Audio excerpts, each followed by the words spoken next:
Jus de porc, légumes salade, une bavette saignante salade, de poulet en 49, une raviola, une tomate, cuivre, deux canettes. Le chef.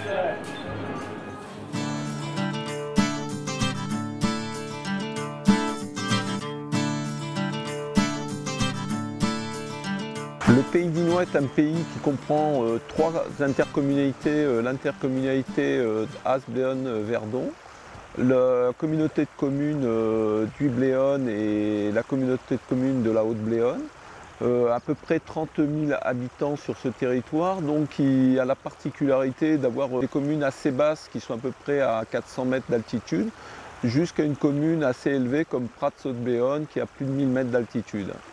Donc un territoire caractérisé principalement par de l'élevage extensif et de l'élevage de moutons, mais aussi une grande diversité avec la lavande, le lavandin, mais aussi des cultures céréalières telles que le blé dur. On retrouve aussi des cultures qui se développent encore plus aujourd'hui, qui sont les pois chiches, le petit épeautre, qui étaient des cultures un petit peu abandonnées. On retrouve aussi sur notre territoire des vergers, et notamment des vergers de haute tige qui, pareil, étaient des productions historiques importantes qui étaient en déclinaison et qui ont retrouvé toute une diversité dans leur utilisation, telle que la poire sarto. Et c'est un territoire donc de forte diversité avec des produits de très haute qualité. Nous avons engagé au niveau du Pays d'Inois une action et un projet autour des circuits courts.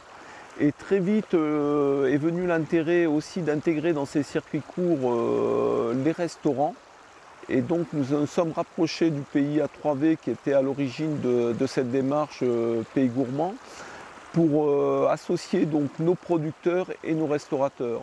Nous avons démarré cette opération Pays Gourmand en juillet 2014, donc il y a à peu près un an.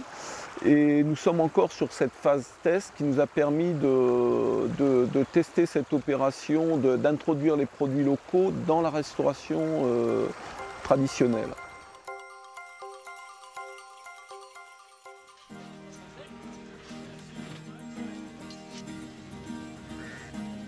Depuis le 1er janvier 2009, je suis installé en tant qu'éleveur. 350 brebis mères, et essentiellement de l'annulage de printemps, donc essentiellement du tardon qui descend le jour de la foire de la Javie. Ici, on est là pour vendre nos tardons et pour faire de l'animation aussi, mais on est là pour vendre nos tardons. Le tardon, c'est un agneau qui naît au printemps, au mois de mars, et qui est vendu à l'automne. Qui monte en montagne dans l'été, qui mange de l'herbe, qui suit sa mère tout l'été, donc qui est élevé à l'herbe et au lait. Je vends 245 tardons à l'automne et je garde moi 25 ou 30 femelles. Donc j'ai 280 tardons et j'en vends 250. Et j'ai pas loupé une foire, toutes les foires je les ai fait et tous mes tardons étaient vendus là. D'après moi, la qualité de la viande, elle y est parce qu'il n'a pas mangé d'aliments. Après, moi, je ne suis pas bio ou pas bio, mais c'est un agneau qui est élevé à l'herbe, au lait. C'est un agneau... Voilà, le tardon, normalement, en qualité, il devrait être au top.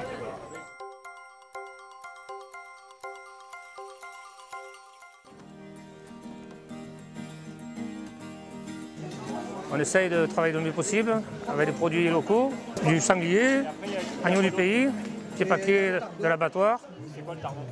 Et après, c'est la foire au tardon, donc c'est une tradition.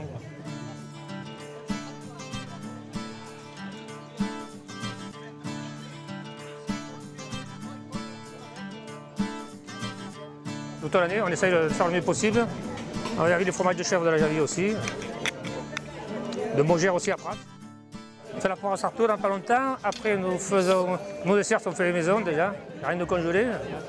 Bon, voilà, on essaie de rester cuisine traditionnelle. Voilà.